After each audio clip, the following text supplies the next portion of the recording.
Alright, so how do most Malaysians commute to work? There's usually three options. The first one is everybody drives to work. Option number two is take the train. And option number three, people buy and ride a motorcycle like this one. So over the past 1 year, I've been commuting to work by driving and also taking the public transportation, which is the train. So I've compiled a table of summary to show the difference, pros and cons for each commuting method. So the criteria that I judge all of these commuting method is number one, the cost to me to go to work. Number two, the time. And the last one is how tired am I going to be at the end of my commute. Now this is very important and a lot of people don't point this out. But for me, when you reach home, you want to hang out with your family, you probably have a side project that you want to do, and if you're tired, you just don't have the energy to do any of that. So I want a commuting option that is the cheapest, fastest, and finally the least tiring.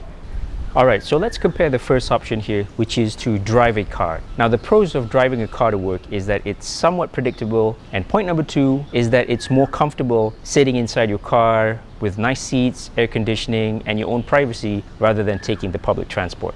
And the last pros is driving a car is much safer than riding a motorcycle. Now the cons of driving a car is massive traffic jams. If you start work at 8, maybe you got to leave your home at 6 or something, 2 hours before to avoid the peak traffic. So I don't want to do that. I want to have enough sleep and enough time at home. And number two, you got to buy and maintain a car.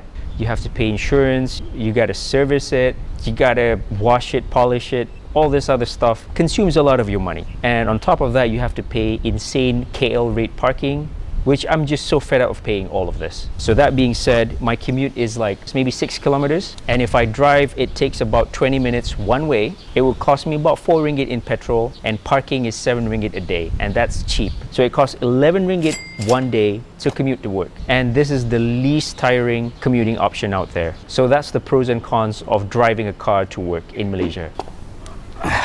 So the second commuting option is to ride the public transport, which is usually the train. So the pros of riding a train is that you contribute a somewhat low carbon footprint. And the second pros is that I did feel actually healthier taking the public transport because I have to walk a lot to and from the train station. Now the cons of taking the public transportation, the newer trains like the MRT and the LRT are somewhat reliable and frequent. They come in every 3 to 5 minutes or so. So if your house is near to any of these lines, that's great. However, for my office, the nearest train station is actually the KTM train, which is the older first generation, I think, train, and it's terrible. It comes every 30 minutes or 60 minutes during peak hour. So if I miss my train, I'll be late for work. Who's making all this schedule? It doesn't make any sense. The next cons of taking the train is that I think it's the most tiring commuting method, and the reason why is because I have to walk a lot of escalators, a lot of stairs.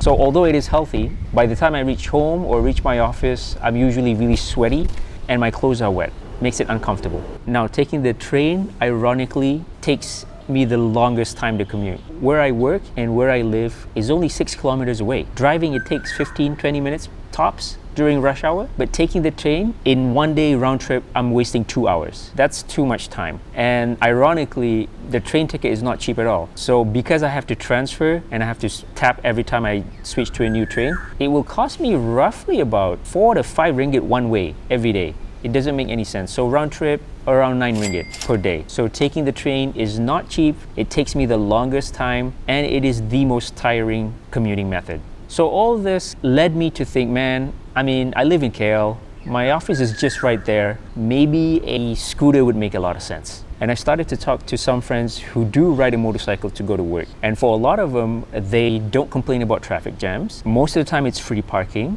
and it sips petrol. So the cost saving is absolutely crazy. However, the cons of riding a motorcycle is that obviously it's a lot riskier than driving a car. Second cons, if it rains, that's it, you're gonna get wet underwear. And the third con, very similar to car, if you buy one of these, well, you have to buy it.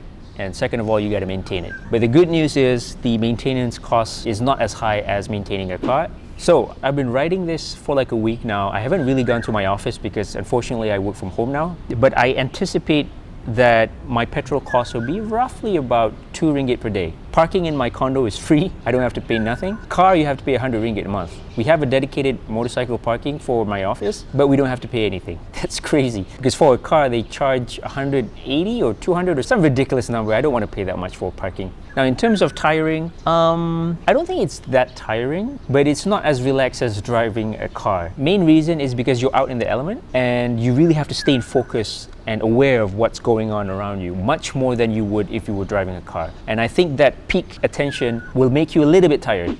All right, after dealing with all that commuting mess, I've decided to get a used motorcycle. So if you're dwelling on the same thought, I'm just going to share with you my thought process and what I had to go through to get this bike. But first, a little bit of background. So, motorcycle license. I already had a motorcycle license. I got it together with my driving license like 15 years ago. I just never got around to actually buying a bike. In terms of motorcycle riding experience, I've never really ridden a motorcycle in Malaysia, but every time I go to Thailand or Philippines, I always rent a motorbike there. So I know how to ride a motorcycle, just not in peak KL city traffic. Buy new or used? Well, since it's going to be my first bike, I don't think I want to spend so much money, so I'm going to get a used bike. So due to all this, I have a criteria of what I want for my first bike, and the first one is I want it to be a scooter type, because scooters don't have gears, so it's like driving an automatic car. I don't want to deal with changing gears in traffic. And also, usually scooters would have storage space underneath the seat, so I can put my helmet here and I don't have to carry my helmet around. In terms of engine capacity, I'm looking at anything below 250cc. I think it's powerful enough, but yet it's tameable. So as my first bike, I don't want to deal with such a powerful beast that I don't know how to handle it. So in terms of budget,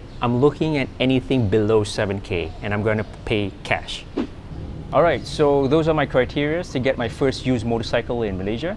To watch how I got this used motorcycle and transferred ownership from the previous owner to me, watch my next video.